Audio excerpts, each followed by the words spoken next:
were any of y'all ready for this episode? Because I apparently wasn't, because I already thought this show was cute. But it got cuter, because first we got the Tuscan kid holding Boba's hand, and then Boba petting the Rancor and just basically trying to make friends with it. And then we get Mando getting little mini Beskar chainmail made for Grogu, and then having the little parcel with it inside, shaped like Grogu's head. I mean, are you kidding me? It's so cute! But before we go any further, what is up, my dudes, and welcome back to my channel. If you're new here, what's up? I am one creative ginger, and in this house, we have incoherent rants about movies, TV shows, and anything fandom related, all while dressed in cosplay. So, like and subscribe if you want to see more of this. Yeah, I probably should not be talking, because I got a sore throat. I thought I was getting over COVID. No. So I'm probably going to sound way worse than I did in the last video, so we'll try to keep it brief. We'll see.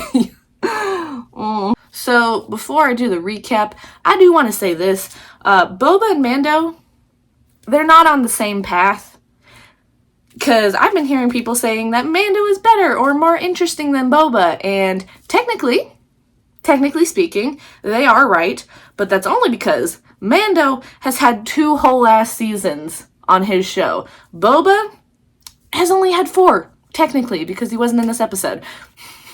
So to compare someone who's had like 2 seasons versus someone who's had 4 episodes, and even before that, 0 character development, it's just, people comparing them, it feels weird, and it feels like another excuse to like hate on the show, which the show's not that bad. Yeah, but obviously, this episode was focused solely on Mando, and we get to see him collecting a bounty, and he ends up slicing his leg open. Well, not leg, he doesn't slice it open, but like he definitely slices it a good deal, because it's, a lightsaber, technically, but he slices his leg with the darksaber to start this whole episode off, so that was crazy. After that, after he gives the head to the client and gets his money, he ends up finding the armorer and the big boy Mandalorian that tried to kick his ass, at the beginning of his show, right? But, so they're not dead. Which, yeah, I didn't think the armorer was gonna be dead, but like, yeah, I thought the big guy was gonna be dead. Who we actually find out is a Vizsla, out of all people, and of course they end up healing his leg, and this actually all takes place on this like space station ring thing that it looked cool. Like, I liked it a lot, and it definitely looked like it was meant to be in Star Wars, but like meant to be somewhere else as well. Like, it was interesting, and it kind of reminded me of Treasure Planet, their little like spaceport thing. It reminded me of that with how like they did the cinematography with it. I liked that. I guess that's where they've been this whole time, because Mando doesn't have a ship, so I think that's where he got the bounty from, was on this space station ring. And that's where he met the client too, because, yeah, he don't got a ship. So where's he gonna get his bounties from, right? Because he can't go on a commercial flight with a severed head, They're gonna ask some questions, right? So the armorer actually turns the Beskar spear into what I'm assuming is tiny little chainmail for Grogu, because Mando wanted to make him something, and because he can't smelt down the Beskar, he asked the armorer to do it, and he wanted something made for Grogu, which is so sweet. And yeah, it definitely does look like chainmail, even though we didn't see it, because like it immediately gets like wrapped up in a little parcel that looks exactly like Grogu's little head, which is so fucking cute. God, I love it. Oh, but yeah, he still cares about his little green son. It's so cute. I love it. It's so cute. Oh. But, of course, Vizsla ends up challenging Mando for the Darksaber because he's like, you know, my ancestors made the Darksaber, so clearly I deserve it, right? Because, right?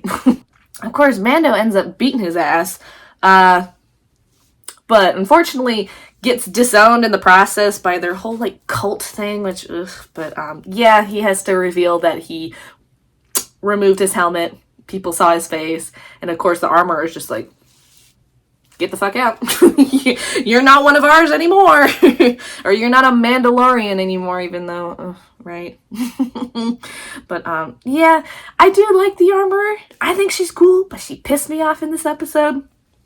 Because I can't stand that whole cult mentality that they have. It's just, it was so goddamn annoying to me. It was annoying in The Mandalorian, and it's annoying now, too. So, that's just me. I don't like that. Of course, Mando leaves, and he has to use a commercial transport ship because, yeah, he doesn't have a replacement ship, like I said earlier. So he ends up going to Tatooine and finds Peely, I think that's her name, I think that's how you pronounce it, who apparently has a ship for him, but it's not a Razor Crest. It's actually a Naboo starfighter, which was interesting because, man, it was tiny as hell. Because at first I thought it was just a pod racer, because it looked like one with it all, like, covered up, right? But, like, no, it was a starfighter. Yeah, I just, it was so tiny. I couldn't get over that. But, what I did love about this episode, this probably was my favorite part, was them putting the ship together from scratch. Because that has been kind of a theme in the Book of Boba Fett. Because, like, they've just been building things, like, not necessarily ships, you know, but, like, relationships and loyalty and stuff like that, and, like, building up muscle to fight the Pikes, right? Like, so the starfighter is cool. It just doesn't fit Mando's dad vibe, because, again, like, he's always, you know, like, this whole episode, like, he's talking about Grogu whenever he can, so it's like, I don't know. Even though, like, Peely made a little spot that Grogu obviously was going to go into, you know, where the astromech goes, like, she made it into a little dome over it. So, theoretically, Grogu would be just fine in there. But at the same time, it's like, the Razor Crest had a place to sleep and lots of cargo room. And it was essentially just like a tiny little house that Mando could fly around the galaxy, you know? It was more of a minivan, you know, and the starfighter's kind of like a sports car, you know? If he wants to be a dad, a minivan makes sense, you know? And in this case, a Razor Crest would make sense, because, like, multiple times he was like, I want a Razor Crest. This is stupid, you know? So, yeah, I don't know. The starfighter just isn't a home. It's cool, but it doesn't make a whole lot of sense for what Mando's doing, because, again, he's a bounty hunter. Because, like, in his Razor Crest, he had so much room to store his bounties, you know, because he'd freeze them in carbonite, right? Like, I don't know. It doesn't make sense for him being a bounty hunter and also wanting to be a dad, because, like, you know, he had a pretty great setup on that Razor Crest. Like, I don't know. A starfighter does not seem like the way to go. Even though it was cool. It was cool to see, but, like, I don't know. It just doesn't fit his dad vibe. That's the only problem I have with that starfighter, really. After they build it and Mando flies it around for a bit, Fennec ends up showing up and offers Mando a job. And Mando's like, nah, I'm gonna do it for free. Just to help Boba, because they besties. But, like, before the episode ends, he's like, I gotta visit my son first, because, you know, he's got his priorities straight. And that's how it ends. But, I guess, that means the war with the Pikes is gonna start in the next episode? Or the one after that? I mean, I guess I'll see, because, like, yeah, they probably need to, like, regroup for a second, because we just really got, like, an introduction to what Mando's been doing this whole time after his show's second season, because we don't know what's going on. Right? And, like, especially with how it ended, it sounds like they're gonna go visit Grogu, so I don't think the war's gonna start in the next episode, but again, we don't know. The Pikes might decide to be little shits and, you know, start the war in the next episode, or maybe at the end of the next episode, like, you know. But yeah, I guess we'll see. But I think that war is gonna sneak up on us real quick. I really did like seeing that space station ring thing. It did look really cool, and also different in a way where you were just like, this is new, but it definitely looks like it belongs in Star Wars, right? It was the same thing with the cyborg kids and the speeder bikes, you know? They were Star Wars, they just weren't on the right planet, you know? They should have been on Coruscant for one, but, or hell, even on this station, this space station ring, like, they might have looked a lot better if they were on there. But yeah, Tatooine just wasn't where they should have introduced them, I should say. Maybe if they were introduced on the ring thing, on the space station ring, like, they might have made more sense. But yeah, on Tatooine, they just were out of place. And it did give, like, a different vibe to Star Wars, but, like, still kept the Star Wars vibe to it. Like, it was interesting, because, yeah. I mean, you don't see a space station ring in Star Wars all that often, but, like, I liked it. And it was fun to get a change of pace, because I know the Bad Batch did that. It was under different circumstances, because some of these boys had some very stagnant character development to the point where you're just like, I don't want to watch them right now. So when they changed to the whole Ryloth storyline, it really gave the characters a break. So then when they came back in the next episode, it was like, okay, good. Yeah, I'm glad they're back now. We just needed an episode break from them.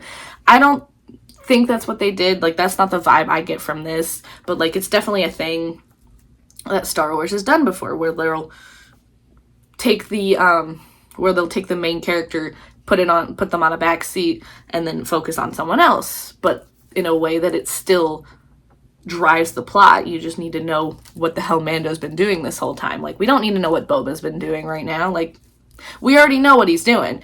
But in this case, we don't know what Mando's doing. So it was nice to see what he's been doing. And, like, how he was going to eventually end up in Tatooine and get a job offer from Fennec, because they were looking for him. It did remind me of the Bad Batch, but yeah, it was just a different circumstance for those boys than it was for Boba. Boba's, it was just, let's see what this other character's doing, because we already know what Boba's doing, right? We need to see what Mando's doing and how he's going to get to Tatooine. Yeah. With Bad Batch, it was just like, ooh, these characters really aren't going anywhere. Let's switch gears, put them on the back seat, and then bring them back in the next episode after that, you know? But yeah, so that's basically all I have to say about Chapter 5 of the Book of Boba Fett. If you guys have any thoughts and feelings about this, share all that good shit in the comments down below. If you're interested in following me on other social media, I post art and cosplay related content on my Instagram, TikTok, and Twitter, if you want to get weird with me. So if you enjoyed this video, why not like, subscribe, and smack that bell if you'd like to see more of my face every Saturday when I post a new video. And don't forget to stay sparkly, my dudes!